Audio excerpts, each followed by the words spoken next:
네, 안녕하세요. 네, 하시코프의 웨비나에 오신 여러분 환영합니다. 오늘은 저희가 이제 볼트에 대해서 설명을 드릴 거고요. 그 중에서도 이제 암호화 키 관리에 대한 부분, 그리고 이제 오늘은 특별하게도 컴플라이언스 준수라는 약간 무거운 주제를 좀 들고 왔습니다. 그래서 거기에 대해서 뭐 저희 내부적으로 좀 사례 같은 것도 있고 하니까 거기에 대해서 좀 공유를 드리고, 그리고 실제 기술에 대한 얘기도 좀 전달을 드리면서 좀 유익한 시간이 되도록 준비를 했습니다. 네. 일단 전체적인 저희 아젠다를 소개해 드릴게요. 오늘 이제 사실 오늘 처음 들어오신 분들도 있을 것 같아서 간단하게 이제 볼트에 대해서 한번 리뷰를 드리고요. 그리고 이제 뭐 저희한테 좀 더 살갑게 오는 부분은 실제 사례가 중요하겠죠. 그래서 이제 실제 어떤 사례로 K립이라고 하는 볼트의 K립이 어떻게 적용이 되어 있는지 또 설명을 드릴 거고요.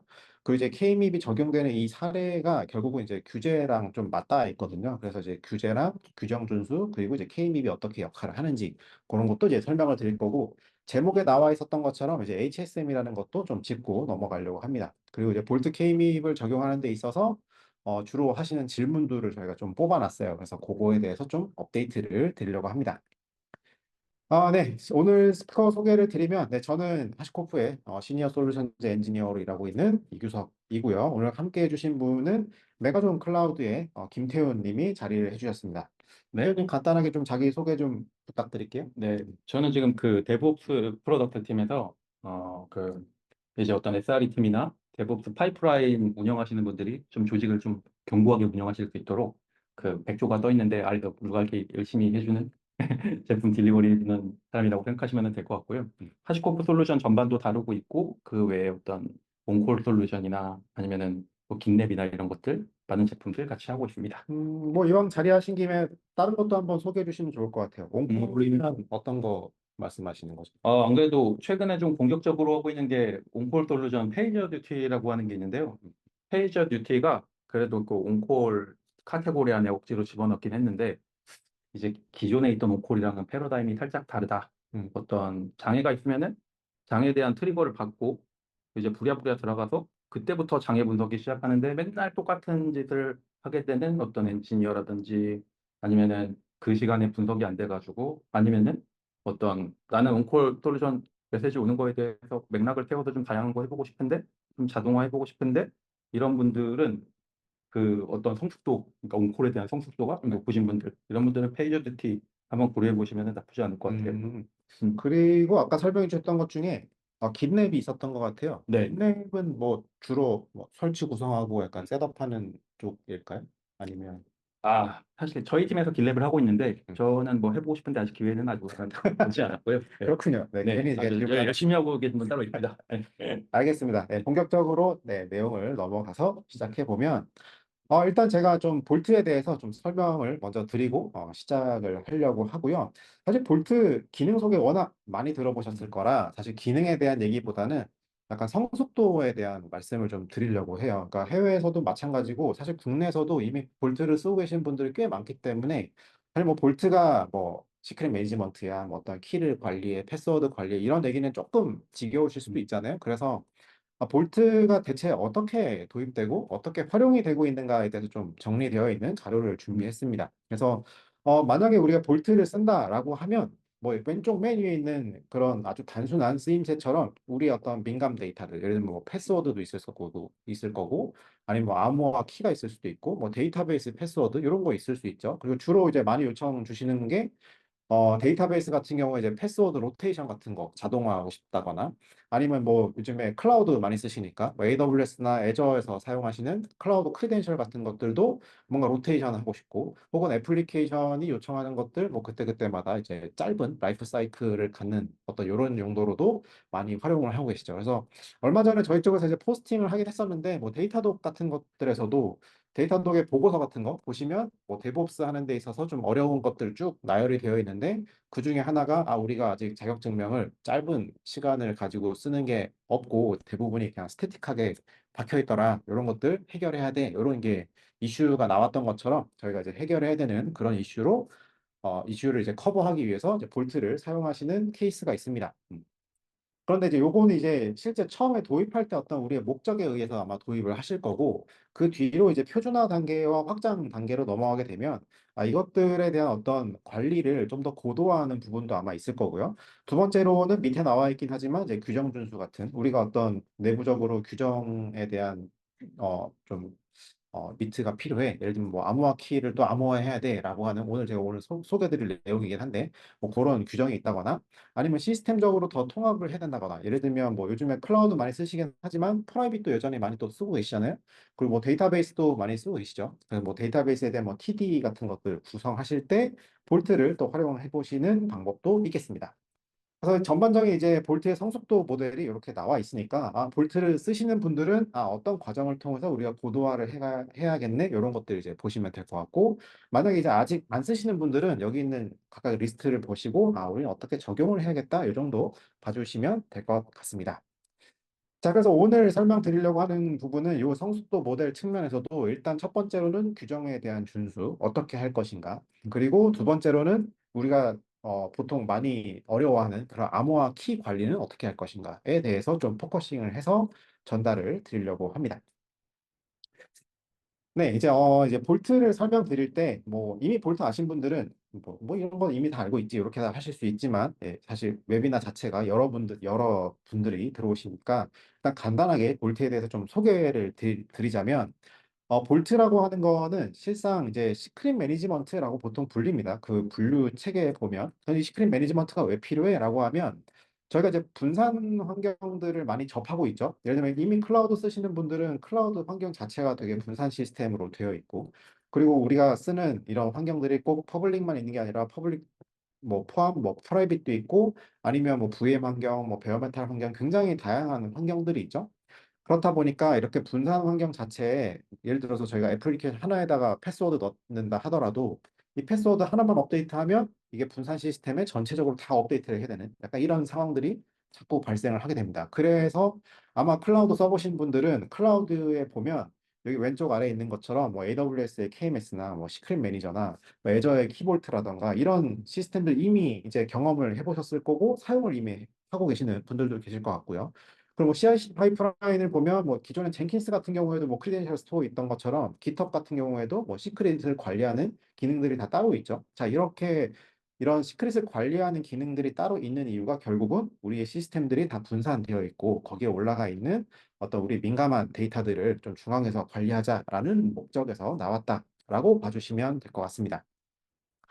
그런데 이제 시크릿 매니지먼트가 있으면 뭐 다 해결되는 거냐라고 하면 꼭 그렇지는 않아요. 그래서 여기 이제 링크를 맨 밑에 달아놓긴 했지만 결국은 이제 AWS 쪽에서도 KMS에 대한 어떤 모범 사례, 이걸 어떻게 관리하는 게 우리가 잘 관리하는 거야라고 하는 측면에서 보면 이렇게 빨간색으로 박스 쳐놓은 것처럼 접근 제어가 일단 돼야 되는 거고 갱신에 대한 자동화가 필요하고 여기 저장되는 모든 데이터는 다 암호화가 되어야 되고 또 어떤 사람이 어떻게 쓰는지 혹은 애플리케이션을 쓰는지에 대해서는 어떤 로깅도 해야겠죠. 그래서 감사 로깅도 필요하고 여기 이제 어떤 사람이 어떻게 붙어서 무엇을 쓸 수 있는지에 대한 정의를 하는 정책 관리. 그래서 보통 저희가 말하는 인증과 인가가 되어야 되는 이런 시스템들이 필요로 하다. 그리고 이런 걸 잘 정의해야 돼라고 나와 있습니다. 그러니까 문제는 이제 AWS에서 이렇게 모범 사례는 나와 있지만 어떻게 하라고는 안 되어 있어요. 네, 그냥 어떻게 하라고 안 되어 있으니까 오케이 알았어. 그럼 모범 사례 있으니까 적용해보자라고 했을 때 그러면 볼트가 이런 기능들을 제공을 해주는 거죠. 그래서 여러분이 뭐 사람이 됐건 애플리케이션이 됐건 어찌됐건 볼트에 인증받고 인가된 어떤 시크릿만 접근할 수 있고 여기 저장되어 있는 모든 데이터 다 암호화시키고 그리고 정책들을 써서 예를 들면 아까 초반에 설명드렸던 것처럼 뭐 데이터베이스 패스워드 주기는 어떻게 할 건지 뭐 AWS의 뭐 시크릿 크리덴셜에 대한 뭐 라이프 사이클 수명 주기는 어떻게 관리할 건지 이런 것들을 다 넣을 수 있는 거고 추가적으로 이제 감사 로깅 같은 거 활성화시키시면 어떤 사용자가 어떤 애플리케이션이 어떤 시점에 우리 어떤 시크릿들을 획득했는지 이런 것들을 이제 추적할 수 있게 만들어 주는 게 이제 볼트가 제공하는 모범 사례의 정의라고 보시면 될 것 같습니다. 네, 그래서 볼트라고 하는 이런 시크릿 매니지먼트의 필요성을 일단 먼저 설명을 드렸고요. 그럼 볼트가 어떤 일을 할 수 있는데? 라고 하는 그 리스트들을 일단 쭉 뽑아놨습니다. 그래서 뭐 대표적으로 이미 설명드렸던 것처럼 뭐 클라우드에 대한 크리덴셜 관리 이런 거 되고요. 뭐 쿠버네티스 요즘에 또 관심 많으시니까 쿠버네티스에 대한 이제 SA 어카운트, 서비스 어카운트에 대한 토큰 같은 거 이런 것도 관리할 수 있고요. 그 일반적으로 저희 많이 사용하는 SSH에 대한 뭐 OTP 같은 이런 기능도 사용하실 수 있습니다. 그리고 뭐 암복화가 필요해라고 하면 별도로 암복화에 대한 뭐 키 관리 이런 거 하실 필요 없이 볼트를 가지고 그냥 API로 아주 간단하고 쉽게 이러한 암복화에 대한 서비스들도 이용하실 수 있죠. 오른쪽에 보시면 이제 일단 맨 위에 있는 게 데이터베이스라고 찍혀 있죠. 거기 이제 종류들을 쭉 나열해놨는데 아마 쓰고 계신 거의 대부분은 다 지원을 할 거라고 생각을 합니다. 그래서 이 데이터베이스의 자격증명이라고 하는 뭐 아이디 패스워드 같은 것들도 로테이션 시키고 뭔가 만료시키고 이런 어떤 작업들을 이제 지원을 해주고 있습니다. 그 중에서도 오늘은 특별히 이제 K립이라고 하는 사실 뭐 단어 자체가 좀 생소하실 수도 있을 것 같아요. 그래서 오늘 웨비나를 좀 준비한 것도 있습니다. 그래서 K립이라고 하는 요걸 가지고 어떻게 우리가 이 K립 프로토콜 내부에서 사용되는 어떤 관리를 어떻게 할 것인가, 그리고 얘가 대체 어떻게 우리의 정책과 거버넌스를 만족시켜 줄 수 있을 것인가에 대해서 설명드리는 자리라고 보시면 될 것 같습니다. 자, 그래서 간단하게 볼트에 대해서 설명을 드렸고요. 일단 뭐 사례가 중요하죠. 그래서 음. 사례로 보는 이제 K립의 활용이 어떤지에 대해서 좀 설명을 드리도록 하겠습니다. 저희 쪽에 먼저 연락이 왔었어요. 고객사에서 보이시는 것처럼 우리 개인정보 보호 때문에 데이터베이스 암호화가 필요합니다. 그래서 볼트에서 이걸 지원하나요? 라고 이게 질문이 왔습니다. 아주 단순한 질문이긴 했는데, 그래서 이제 저희가 답변을 드렸죠. 네, 볼트에는 사실 굉장히 다양한 기능이 있잖아요. 그래서 그 중에서 어떤 종류의 암호화가 필요하세요? 라고 여쭤봤더니 몽고DB를 쓰고 계시고 이 몽고DB에도 자체적으로 이제 암호화 키가 있는데 그 암호화 키를 또 관리할 수 있는 외부 관리 도구가 필요해요. 이런 식으로 이제 저희한테 문의를 주셨던 거죠. 그래서 저희 쪽에서는 이제 볼트의 K립 기능으로 몽고DB의 암호화 키를 관리할 수 있습니다. 이렇게 답변을 드리면서 실제 이 사례가 진행됐다라고 봐주시면 될 것 같습니다. 사실 이런 몽고DB에 대한 암호화 부분은 예전에 저희가 웨비나를 몽고DB와 함께 했을 때 이미 보신 분들은 아실 거예요. 이 몽고DB에서 얘기하는 그 데이터 인크립션 영역이 총 네가지가 있었습니다. 네, 그 중에서도 예를 들면 첫 번째, 네트워크에 대한 암호화는 이제 볼트의 PKI, 볼트의 인증서가 있죠. TLS 인증서 발급해주는 그런 기능들로 매핑해서 쓰실 수가 있는 거고, 오늘 설명드리려고 하는 데이터베이스 레벨에서의 인크립션은 이제 볼트의 K립을 연동해서 구현하실 수가 있고요. 그리고 마지막에 있는 데이터 각각에 대한 이제 암호화 이런 것들은 이제 볼트의 트랜짓이라고 하는 암복화 서비스를 써가지고 암호화를 하실 수가 있습니다. 그래서 이렇게 다양한 데이터 인크립션을 제공하고 있고 그 중에서 볼트가 한 세 가지 정도를 또 커버하고 있기 때문에 다양한 활용처로 활용하실 수 있을 거라고 생각을 합니다. 뭐 자세한 내용은 이미 이제 유튜브에 그 데이터의 보안 더하기라고 하는 이런 키워드로 올라가 있으니까 네, 나중에 또 시간이 되시면 한번 보시면 될 것 같아요. 네, 그래서 이제 일단 이렇게 사례가 왔고 사실 이거에 대한 구축은 옆에 계시는 태우님이 이제 진행을 하셨었거든요. 그래서 일단 몽고DB에 대한 암호화 키를 어떻게 보호했는지, 어떻게 보호할 수 있는지를 또 많이 스터디하고 지원하셨으니까 여기에 대해서 좀 한번 설명을 해주시면 좋을 것 같습니다. 아, 네. 앞에서 뭐 K립에 대해서 되게 설명 쭉 해주신 것 같은데, 아, 이제 K립이 생각보다 저는 맨 처음에 K립 도입을 할 때 저만 모르는 줄 알았더니 다들 모르고 계시더라고요. 그쵸. 그래서 익숙하지 맞아요. 않죠, 사실. 네. 이제 레귤레이션 때문에 급하게 도입을 해야 되니까 사실 이제 발등에 불이 떨어져야지 막 이렇게 엔지니어도 그렇지만 막 네. 이렇게 스터디하는 경향이 있잖아요. 음, 그래서 그때 제가 했던 어떤 실수나 이런 어떤 그런 것들을 다시 느끼지 마시라고 음, 예, 그때 좀 이렇게 이 내용까지 정리를 하게 됐는데 네. K립이 뭐 굉장히 막 복잡한 그런 내용은 아닙니다. 이게 사람이 근데 익숙하지 않으면 약간 두려움이 있잖아요. 음, 그래서 K립을 딱 들여다 보니까 근데 이 사상을 좀 이해하지 않으시면은 K립을 바라봤을 때 조금 오해를 할 수가 있어요. 이게 왜 그러냐면 볼트가 K립 DB를 다 암호화해 주는 건가? 성능 문제는 없나? 막 이러면서 물음표를 막 띄우시더라고요. 네. 근데 이 메커니즘이 그 몽고DB 쪽에 사실 이 그림을 가져왔는데 네. 몽고DB 쪽에 이 메커니즘이 굉장히 잘 나와 있거든요. 지금 그러니까 왼쪽에 있는 그림 네, 말씀하시는 거죠? 맞습니다. 네. 그래서 이게 어떻게 보면 어떤 절차도라고 생각을 하시면 될 것 같아요. 몽고DB는 암호화 자체는 몽고DB 자체의 그 와이어드 타이거라는 스토리지 엔진이 네. 본인이 키를 생성해서 그거를 이제 그 인크립션을 하시는 거예요. 음, 근데 여기에 이 K립이라는 메커니즘이 들어오게 되면은 몽고는 그때부터 K립의 클라이언트가 돼서 본인이 키를 만드는데 그 키 자체가 암호화가 돼야 된다는 거죠. 암호화를 하기 위한 키인데 그 키를 또 암호화한다는 그렇죠. 걸로 해석할 수 네, 있겠네요. 네, 아, 네. 네. 어떻게 음, 보면 음, 이게 근데 이 메커니즘을 이해하고 있지 않으면은 그 볼트를 보고 있을 때 아니면 몽고가 막 동작하고 있을 때 여기에 대한 타임 스탬프가 왜 계속 바뀌지? 볼트에 키가 있는 건가? 하면서 약간 오해를 하실 수가 있어요. 근데 음, 볼트의 암호화 키를 가져다가 암호하는 게 아니라 볼트의 암호화 키로 내 키를 암호하는 음. 거다라고 생각을 하시면 될 것 같아요. 약간 볼트를 이미 음, 써보신 분들은 음, 실링이라는 개념을 아마 알고 계실 것 같은데, 그러니까 볼트도 사실 자기 자체를 암호화하는 키를 또 암호화를 시키잖아요. 그런 관점에서 보면 결국은 DB의 데이터를 암호화하는 키는 몽고DB가 갖고 있는 거고, 음. 그죠? 그리고 그 암호화하는 키를 암호화하는 게 볼트다. 이렇게 정리를 해볼 수 있겠죠? 네, 음? 그렇게 정리하면 아주 깔끔한 것 같습니다. 네. 네, 뭐 암호화 영역이 저도 사실 어려운지라, 네, 맞아요. 이거 사실 이해하는데 좀 걸리는 것 같습니다. 네. 아, 네. 자, 이번에 그 웨비나도 어떻게 보면 그런 취지에서 좀 이렇게 잘 꾸려주신 거니까. 네. 네, 도움이 그래서 될 것 같아요. 네, K립은 이제 서버 클라이언트 구조로 되어 있는데 K립 서버 역할을 볼트가 해준다고 생각을 하시면 될 것 같습니다. 음, 뭐 이제 그 K립을 꼭 써야 되는 거예요? 아니요, KMS라면은 어떤 KMS 제품이라면 이런 것들이 가능하지만 K립이라는 표준을 따라주지 않으시면은 또 표준을 안 묻게 하면은 나중에 폭삭 문제나 이런 것들, 음, 비용 문제 이런 것들 막 계속 발생하잖아요. 음. 예, 거기에다 어떤 윈백할 때도 보시면. 맞아요. 그래서 아까 그 준비해 주셨던 슬라이드에 보면 K립에 대한 설명도 뒤에 나오는 것 같아요. 그거는 이따가 한번 짚어주시면 좋을 것 같네요. 네. 그러면 다음 슬라이드는 아마 이게 설정에 대한 부분인 것 같은데, 요것도 한번 설명해 주실 수 있을까요? 네. 그 설정 자체가 엄청 심플합니다. 그래서 막 한참 고민을 하면서 막 이리저리 테스트 해보고 이것도 넣어보고 저것도 넣어보고 했는데 결국 가장 심플하게 볼트에서 이제 기본적인 구성은 해주셔야겠지만 몽고DB에서 바꿔야 하는 거는 지금 아래쪽에 파랗게 칠해놓은 저 박싱 있잖아요. 음, 저게 답니다. 네. 그러면 인크립션을 활성화시키고, 네. K립에 대한 부분은 이제 음, 볼트가 K립 서버 역할을 하는 거니까 그냥 K립 서버에 정보만 넣어 놓으면 그냥 쉽게 음, 볼트랑 붙을 수 있다. 뭐 이 정도로 해석이 되네요. 뭐 그렇게 어려워 보이진 않은 것 같은데, 그렇게 되면 결국 K립 프로토콜이라는 거를 써서 볼트가 키를 암호화해 준다라고 하는 아까 그 설명해 주신 그거를 그냥 만족한다라고 볼 수 있겠네요.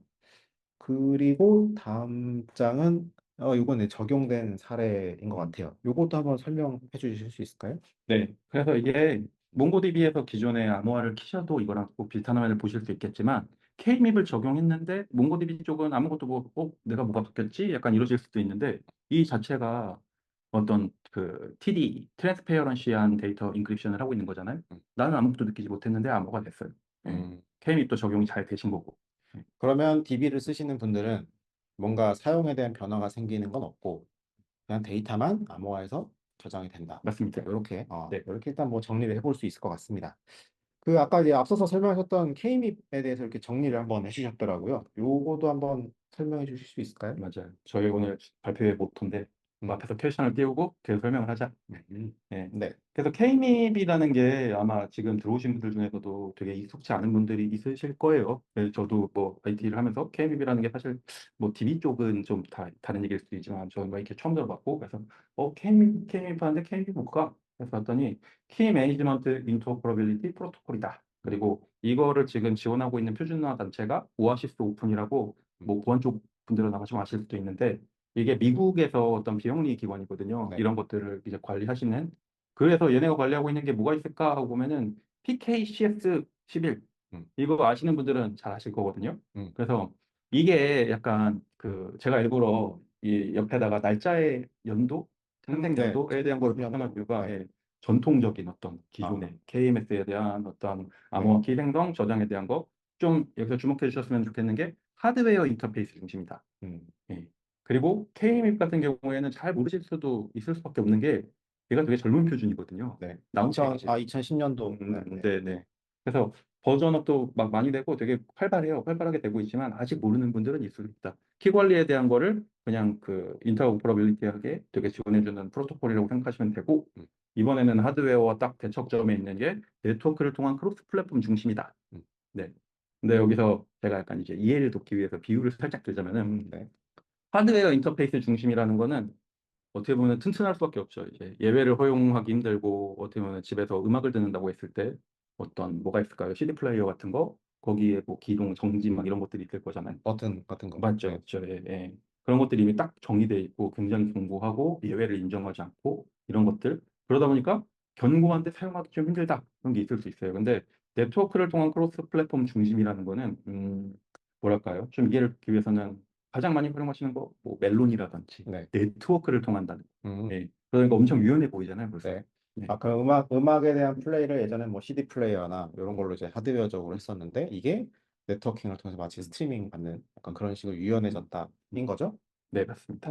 제가 이해하기로는 뭐 저도 좀 굳이 비유를 들자면 음, 옛날에 저희 그 음악 들을 때 다 선 연결해가지고 음, 스피커에서 음, 이렇게 들었었는데 지금 요즘에는 블루투스 많이 쓰시잖아요. 이게 다 네트워크로 연결되는 것처럼 그러니까 그런 식으로 약간 확장성이 좋아졌다 정도? 네, 이렇게 그런 표현해 볼 수 비유도 예, 있을 것 되게 같아요. 타당한 것 같습니다. 네. 어찌됐건 이제 저 오아시스 표준이라고 하는 쪽에서 암호화 장치와의 인터페이싱을 정의하는 음, 건데 그게 과거에는 약간 하드웨어의 어떤 종속성이 있었다라고 한다면 음, 조금 더 유연하게 소프트웨어 중심으로 여기 음. 표현해 주신 것처럼 네트워크 중심으로 바뀐 게 K밉이다. 이렇게 이해해 볼 수 있을 것 같네요.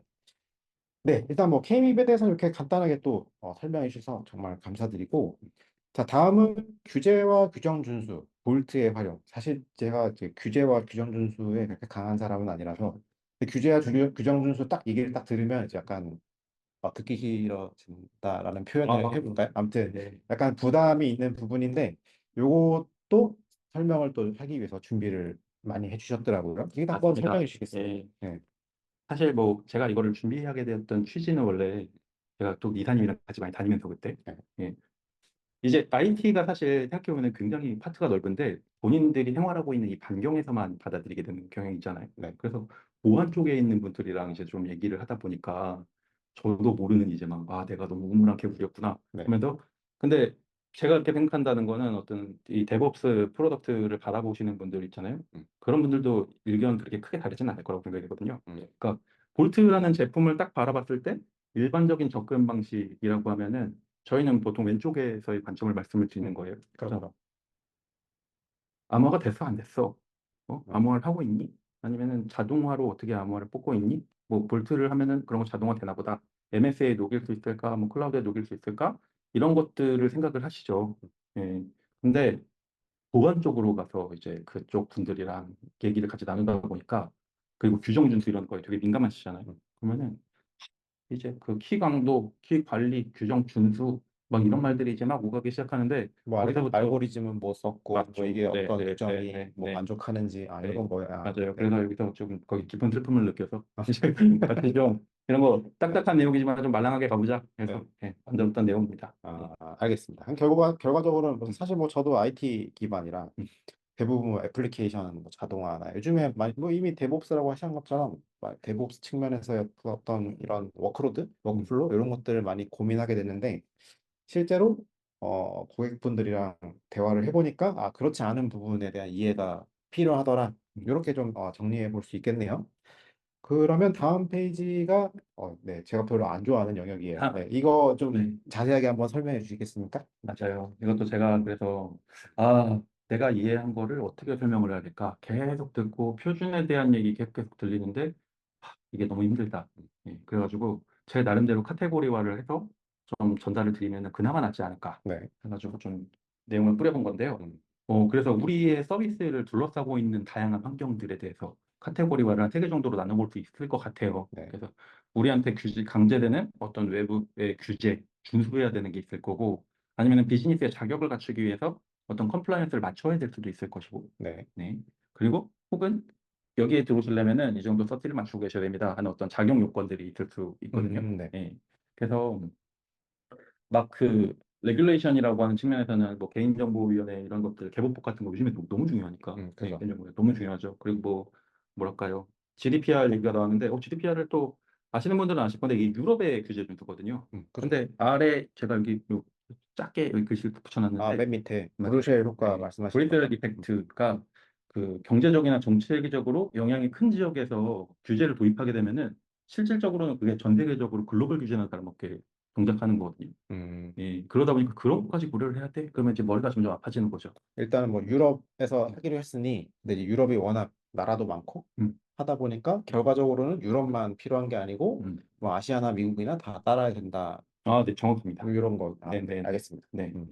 그리고 이제 내려가 보면은 뭐 컴플라이언스에 대한 뭐 ISMSP야 뭐 워낙 뭐 다들 잘 알고 계시죠. 그렇죠. 요즘에는 뭐 국내에서 너무 많이. 시끌시끌하니까 네. CSAP도 뭐 요즘에는 뭐 예, 이거는 약간 또 약간 잡음이 있지만 이것도 굉장히 중요한 부분이고 서티피케이션도 이제 핍스 이것도 사실은 핍스 표준도 국내 표준은 아니에요. 핍스 표준도 음. 저기 뭐 미국 쪽이랑 어떤 캐나다 쪽 그쪽에서 하고 있는 건데 그리고 커먼 크리테리아는 이거는 아마 공공 쪽에 아, CC 인증. 맞아요. 예, 아, 예, 네. CC 인증 이런 거는 좀 아실 것 같아요. 음. 근데 잘 보시면은 세 개로 클리어하게 딱 나눠진 것 같은데 왼쪽에 이빨이 좀 이렇게 나와 있네요. 아래로.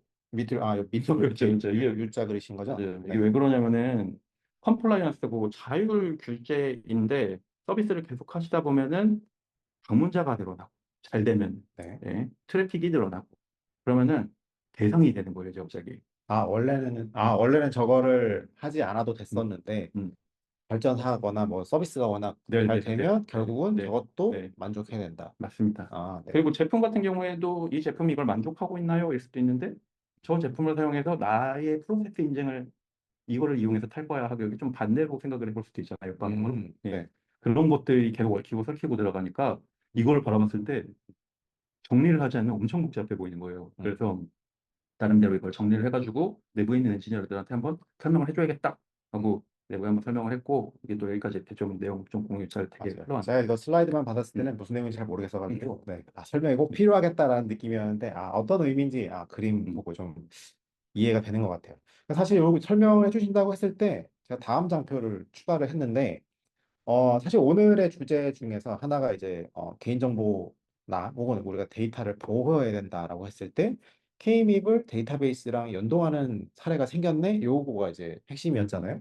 그래서 그 관련해서 이제 규정들을 저도 좀 이렇게 서칭을 해보니까 한 두 가지 정도가 나오더라고요. 그래서 첫 번째는 금융보안연구원에서 데이터베이스 암호화 기술 가이드라인이 이렇게 있더라고요. 거기에 보니까 뭐 음, 제가 잠깐 읽어드리면 키를 반복해서 사용하는 경우에 반드시 키를 암호문과 동일한 장소에 보관하지 않고, 그러니까 같은 장소에 암호화 키가 있으면 안 된다는 거죠. 그리고 분리된 공간이나 음, 금융회사의 HSM 등의 안전한 장소에 보관 또는 키 암호화 키로 암호화해서 보관해야 된다. 요거 이제 만족하기 위해서 실제 뭐 HSM 뒤에 한번 제가 설명을 부탁하긴 했지만 이런 것들을 또 쓰시는 것 같고 결국 핵심은 그거죠.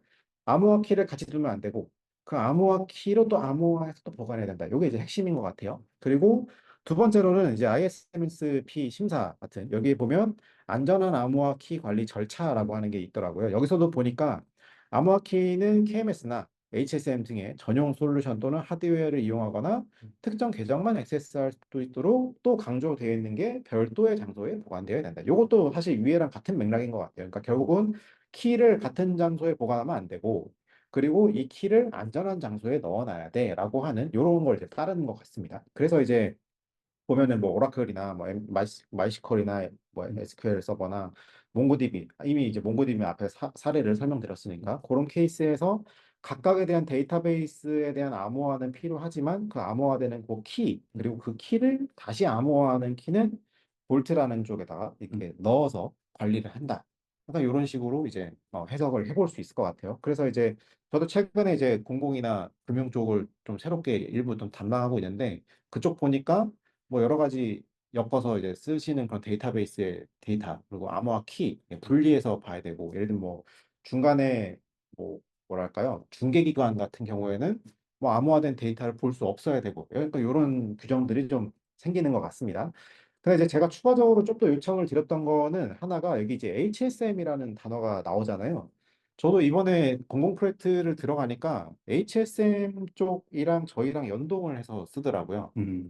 아마도 좀 이유가 있었을 것 같은데, 그래서 제가 부탁드린 요 다음 장표, 요것도 한번 설명을 해주시면 좋을 것 같네요. 네.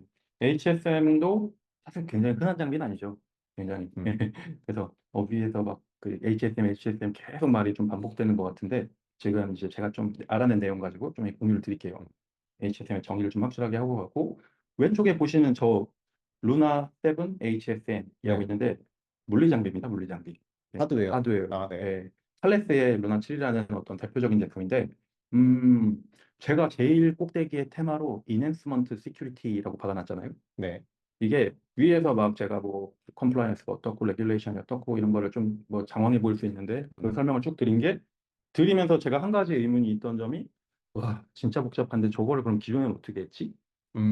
저 규제들을 다 만족해야 네, 네, 되는데 기존에는 어떻게 네, 네, 했을까? 네. 음, 그래서 저 규제를 저거 신경 쓰다가 막 와, 저 너무 복잡한데 저걸 어떻게 하고 있었을까? 그리고 요즘에 또 그래서 그 HSM에 대한 거를 쭉 보다 보니까 그러니까 파 나가다 보니까 그 끝에 HSM이 있더라. 음, 예, 규제 어떤 규정 준수 암호화에 대한 요건을 파 나가다 보니까 있는데 인핸스먼트 시큐리티라고 앞에 딱 박아놓은 거는 네, 얘의 두드러지는 특징 중에 하나가 엔트로피가 굉장히 높다예요. 네, 요즘에 뭐 엔트로피 요즘 사람들이 또 지식 정보가 넘치고 막 이러다 보니까 네. 엔트로피를 요즘 다 아시더라고요. 어, 예전에 제가 암호학 이런 거 할 때 이때 상당히 좀 어려운 부분들로 기억을 하는데 네, 그래서 얘가 지원하는 게 TRNG라고 붙여놨어요. TRNG라는 게 요 아래 설명 잠깐 나눴지만 True Random Number Generation이다. 음, 그 보통 어떤 어플리케이션의 난수 생성 아니면은 어떤 OS에서의 난수 생성 이런 녀석들 그리고 아마 웬만한 분들 엔지니어들 한 번씩 다 해보셨을 텐데 뿌띠로 키 한번 만들어 보지 않으셨나요? 맞아요. 이게 맞아요, 맞아요. 하는, 뿌띠전에서 막 이렇게 막 마우스 움직이시잖아요. 네, 그 자체가 난수를 발생시키고 있는 행위거든요. 음, 좌표 값으로. 네, 예. 그리고 어떤 리눅스 밑에 DV 하위에 있는 랜덤과 유랜덤이라는 가상 난수 음, 발생 장치도 있고요. 네, 근데 그것들이 난수를 발생시킬 때 하는 메커니즘이 OS에서 일어나는 네트워크로 오가는 데이터 아니면 마우스의 움직임, 키로 치는 것들 네, 이런 것들을 이용해서 암호화를 하는 거거든요. 음. 그렇다는 거는 엔트로피가 낮다는 얘기예요. 이제 가상화니까. 걔네들로 하는 건 엔트로피가 낮을 네, 네, 수밖에 네, 없다. 네. 네, TRNG라는 거는 True Random Number Generation이 실제 물리 현상을 벌이는 거거든요. 네, 그래서 이 탈러스 HSM 같은 경우에는 어떤 빛, 소리, 막 진동 진동. 이런 아날로그 현상까지 모두 디지털로 바꿔가지고 암호화에 활용을 한다. 어, 그러니까 엔트로피가 정말 높을 수밖에 없는 거죠. 그만큼 랜덤하게 뽑아낼 네, 네, 수도 네, 있다라는 네, 의미죠. 네. 네, 그러다 보니까 아까 위에서 PKCS라는 오래되고 딱딱하고 이런 거 딱 말씀을 드렸는데 음, 그게 사실 뭐 어떻게 까는 내용이 아니라 PKS 11을 만족한다는 건 이거 굉장히 단단한 또 보안을 음, 만족하고 있다는 겁니다. 네, 그리고 핍스 140 무료 레벨 3이다.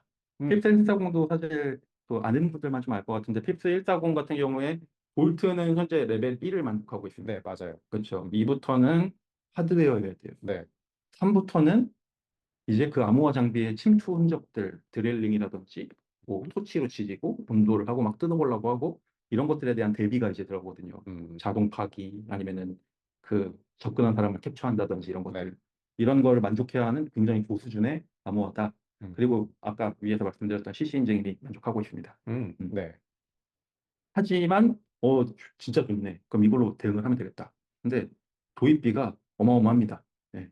많이 비싸요?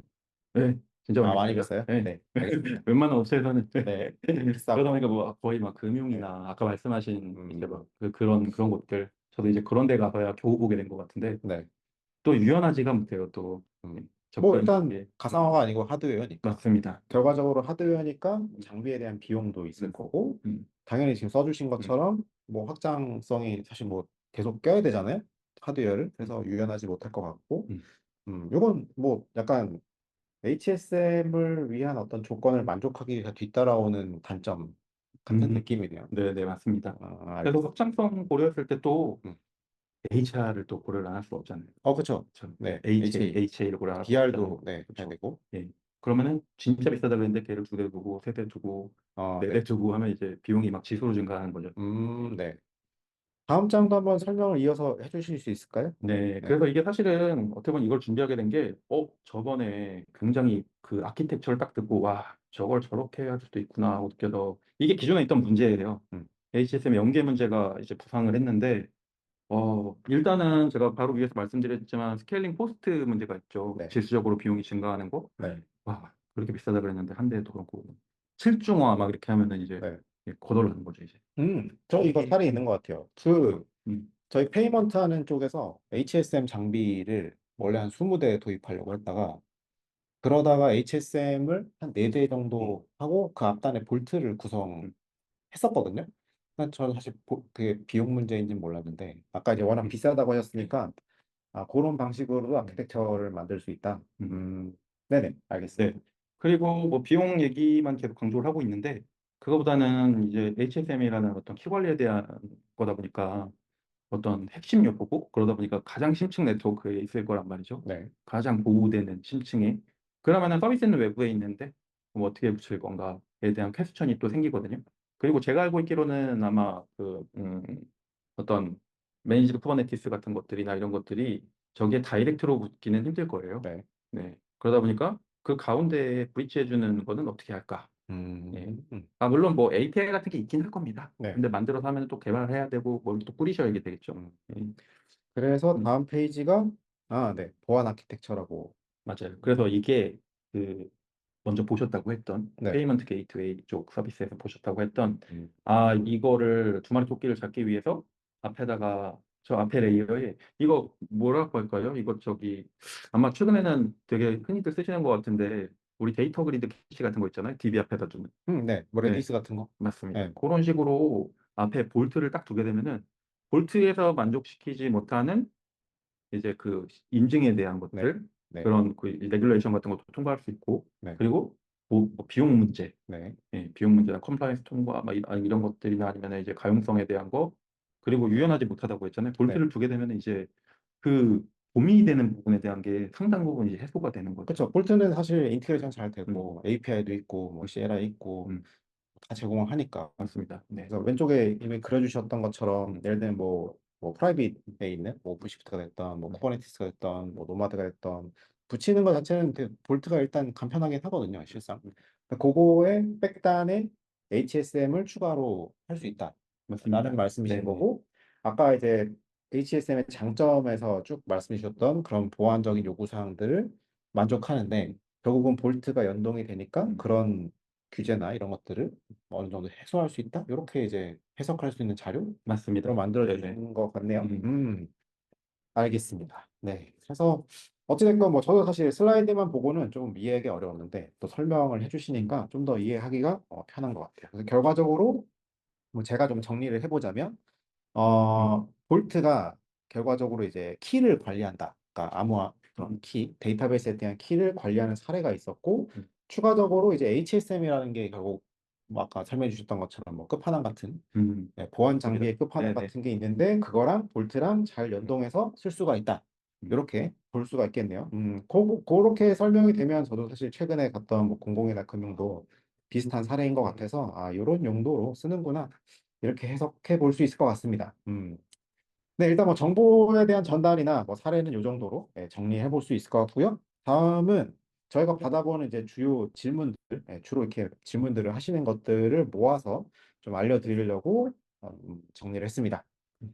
첫 번째 질문은 제가 대답해 드릴 내용이긴 한데, 볼트 엔터프라이즈에서만 사용 가능한가요? 이렇게 질문 주셨어요.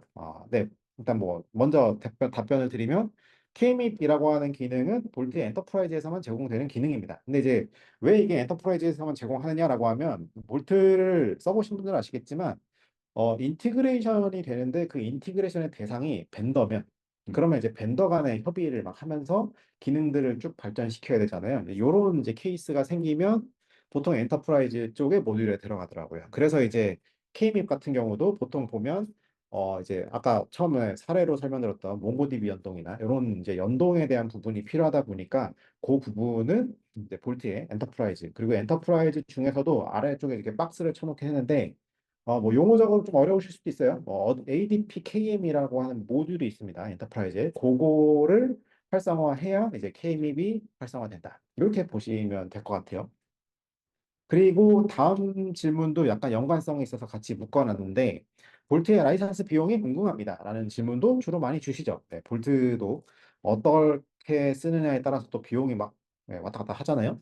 근데 이제 일단 요점만 설명을 드리면, K립은 플랫폼 간 연동을 하잖아요. 예를 들면 K립을 쓸 거야라고 하는 그 데이터베이스 숫자만 일단 타겟팅을 하기 때문에 K립만을 위한 전용 라이센스도 있습니다. 그래서 뭐 볼트에 뭐 엄청나게 많은 모듈들 다 구매하지 않고 딱 요 K립만을 위한 ADP KM 모듈만 구매하고 실제로 대상도 그렇게 많지 않을 거잖아요. 데이터베이스라고 하면 그렇게 되면 실제로 어떤 뭐 다른 어떤 여타 모듈에 비해서는 비용이 좀 저렴한 편이라고 보시면 될 것 같고요.